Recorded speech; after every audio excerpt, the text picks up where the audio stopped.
From Daily Forex, this is Chris taking a look at the euro against the US dollar. The euro has rallied during the trading session against the US dollar on Wednesday, but at this point in time, we have to pay close attention because there is another ugly candlestick, which certain traders would call it a fair value gap.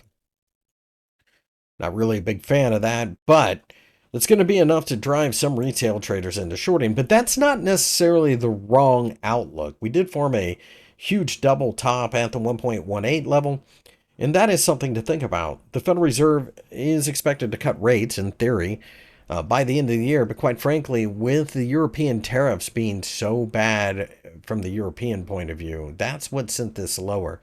The question now is, will the economic data in the United States be bad enough to get the Fed to start cutting aggressively? Jerome Powell threw some cold water on that during his last press conference, saying that they would be extraordinarily efficient at cutting rates, meaning that they wouldn't do a one and done and then reverse like they've kind of done over the last couple of years. In other words, we would see a rate cutting cycle.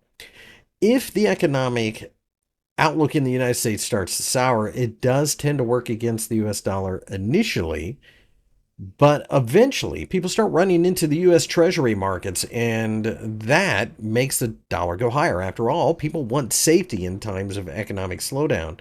If we do, in fact, see that, not only do you see the stock markets fall, at least in theory, a lot of times you see the US dollar really pick up some strength.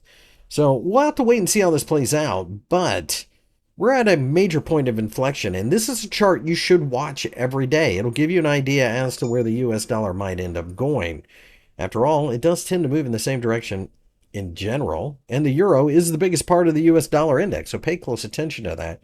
Not really a trade setting up here quite yet, but if we were to break back below the 1.15 level, things would get very interesting all of a sudden.